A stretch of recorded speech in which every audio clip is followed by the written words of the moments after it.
বন্ধুরা আসসালামু আলাইকুম। আপনারা স্ক্রিনে যেমনটি দেখতে পাচ্ছেন যে 40টি গুরুত্বপূর্ণ সাম্প্রতিক সাধারণ জ্ঞান জুলাই 2025 বিভিন্ন প্রতিযোগিতামূলক পরীক্ষার জন্য এই প্রশ্নগুলো অতীব গুরুত্বপূর্ণ। চলে যাচ্ছি আমরা মূল প্রশ্নে।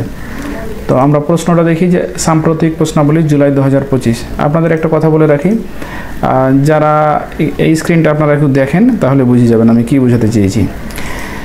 আচ্ছা, আমরা 1 নম্বর প্রশ্নে দেখতে পাচ্ছি যে সম্প্রতি বাংলাদেশ কোন দেশ থেকে বিদ্যুৎ আমদানি শুরু করলো? উত্তর হচ্ছে নেপাল থেকে। 2 নম্বর প্রশ্ন, জুলাই গণঅভ্যুত্থান দিবস ঘোষণা করা হয় কোন দিনটিকে? উত্তর হচ্ছে 5ই আগস্ট।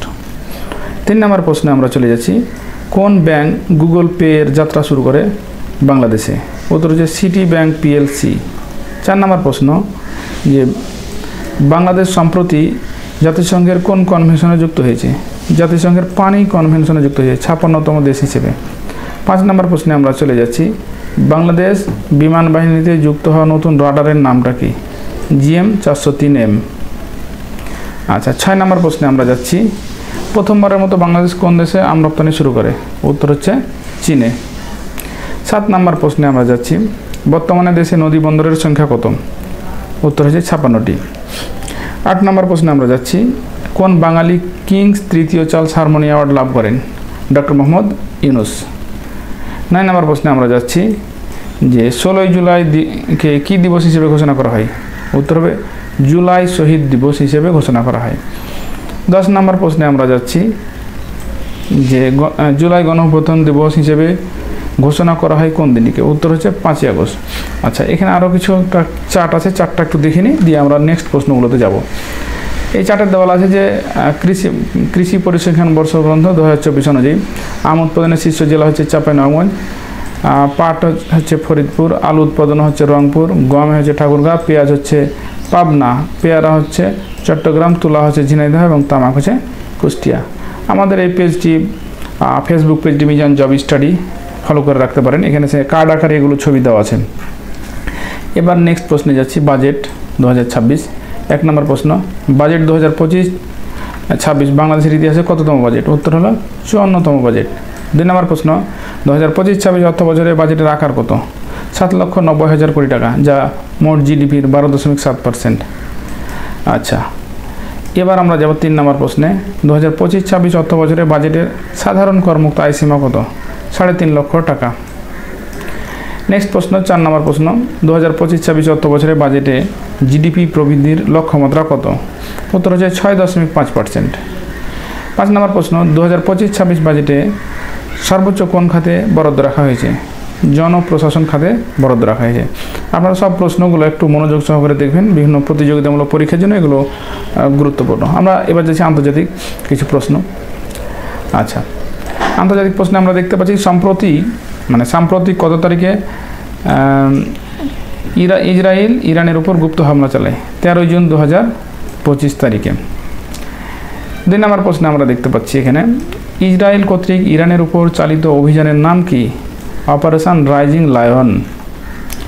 3 নম্বর প্রশ্ন আমরা দেখছি, ইরান কর্তৃক ইসরায়েলের উপর চালিত হামলাটির নাম কি? Operation 2 promise 3। 4 নম্বর প্রশ্ন আমরা দেখছি, ইরানের নতুন সেনা প্রধানের নাম কি? উত্তর হলো আমির হাতেমি। নিহত হয়েছে মোহাম্মদ বাহেরিও, নিহত হওয়ার পরে রাখা হয়েছে আমির হাতেমিকে। 5 নম্বর প্রশ্নে আমরা যাচ্ছি, ইরানের বর্তমান প্রেসিডেন্টের নাম কি? Masoud Pezeshkian. অনেকে হয়তো আয়াতুল্লাহর নাম বলে থাকবেন, কিন্তু তিনি হচ্ছেন সর্বোচ্চ নেতা, এটা একটু মাথায় রাখতে হবে আমাদের। 6 নম্বর প্রশ্নটা আমরা দেখছি, ইরানের নিজস্ব প্রযুক্তি তৈরি প্রথম হাইপারসোনিক ক্ষেপণাস্ত্রের নাম কি? ফাত্তাহ-1। 7 নম্বর আমরা প্রশ্ন দেখছি, মোসাদ কোন দেশের গোয়েন্দা সংস্থার নাম? ইসরায়েলের গোয়েন্দা সংস্থার নাম হচ্ছে মোসাদ। 8 নম্বর প্রশ্ন, হাইফা সমুদ্র বন্দর কোথায় অবস্থিত? উত্তর হচ্ছে ইসরায়েলে। 9 নম্বর প্রশ্ন আমরা দেখছি, যুক্তরাষ্ট্র ইরানের, একটু জুম আউট করি, যুক্তরাষ্ট্র ইরানের যে 3টি পারমাণবিক কেন্দ্রে হামলা চালায় সেই 3টি পারমাণবিক কেন্দ্রের নাম কি? আপনারা দেখতে পাচ্ছেন, একটা হচ্ছে ইস্পাহান হতো, তারপরে ফারদা এবং নাতাঞ্জ। এখানে আ না দিয়ে রস্যই দিলে ভালো হতো। আর যাই হোক, আমি টাইপিং ভুল করেছি, তো কোনো জায়গায় আসপাহানও লেখা আছে। এখানে যে যুদ্ধ বিমানটি ব্যবহার করেছে সেটার নাম হচ্ছে B2 স্টেলথ বোমার্স দিয়ে এটা আক্রমণ করা হয়েছে। 10 নম্বর প্রশ্নে আমরা চলে যাব। 10 নম্বর প্রশ্নে ইরান ইসরায়েল যুদ্ধে বিরতিতে মধ্যস্থতা করে কোন দেশ? উত্তর হচ্ছে কাতার মধ্যস্থতা করেছে।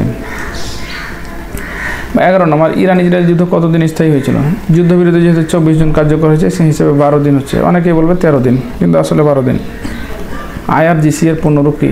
খুব ভেরি ইম্পর্টেন্ট, যে ইসলামিক রেভলিউশনারি গার্ড গ্রুপস। এই গ্রুপসে এটা একটু মনে রাখা দরকার। তারপরে 13 নম্বর আমরা দেখি IAEA এর সদর দপ্তর কোথায়? অস্ট্রিয়ার ভিয়েনাতে সদর দপ্তর অবস্থিত। 14 নম্বর প্রশ্নে আমরা চলে যাচ্ছি। IAEA এর পূর্ণরূপ কি? International atomic energy commission, atomic energy agency, sorry. আচ্ছা, IAEA এটা একটু ইম্পর্টেন্ট। IDF এর পূর্ণরূপ ইসরায়েল ডিফেন্স ফোর্স, এটাও একটু মনে রাখা দরকার আমাদের। 16 নম্বর প্রশ্নটা আমরা একটু দেখে নিই, যে দক্ষিণ কোরিয়ার বর্তমান প্রেসিডেন্টের নাম কি? লি জামিয়ং, নতুন প্রেসিডেন্ট ইনি। আচ্ছা, নেক্সট প্রশ্নে আমরা যাচ্ছি। 17 নম্বর, যে AI চালিত যুদ্ধ বিমানের সফল পরীক্ষা চালায় কোন দেশ? উত্তর হবে সুইডেন। সফল যুদ্ধ বিমানের পরীক্ষা চালাইছে AI দিয়ে। আচ্ছা, নেক্সট প্রশ্নে আমরা দেখছি যে চাঁদে পারমাণবিক বিদ্যুৎ কেন্দ্র স্থাপন করতে যাচ্ছে কোন দুইটি দেশ? এর উত্তর হচ্ছে রাশিয়া এবং চীন। এই দুটি দেশ চাঁদে পারমাণবিক বিদ্যুৎ কেন্দ্র স্থাপন করতে যাচ্ছে। আচ্ছা, 19 নম্বর প্রশ্ন আমরা দেখি যে ন্যাটোর 19 নম্বর, ন্যাটোর 75তম শীর্ষ সম্মেলন কোথায় অনুষ্ঠিত হয়? হেগ, নেদারল্যান্ডে। আপনাদের বলে রাখি, চাকরির বিজ্ঞপ্তি সম্পর্কিত যাবতীয় তথ্য আমাদের এই চ্যানেলে পাবেন। চাকরির প্রস্তুতি নিতে সরাসরি আমাদের সাথে যোগাযোগ করতে পারবেন। আর আমাদের ফেসবুক পেজটি যদি আপনারা ফলো করে রাখেন, তো এই ধরনের বিভিন্ন গুরুত্বপূর্ণ প্রশ্নগুলো সেখানে এক নজরে দেখে নিতে পারবেন। আপনারা এই ফেসবুকে গিয়ে মিজান জব স্টাডি লিখে সার্চ দিলে আমাদের ফেসবুক পেজটি পেয়ে যাবেন। তো আমরা ভিডিও থেকে বিদায় নিচ্ছি, দেখা হবে নেক্সট ভিডিওতে অন্য কোনো বিষয় নিয়ে। সে পর্যন্ত আমাদের সাথেই থাকুন। আল্লাহ হাফেজ।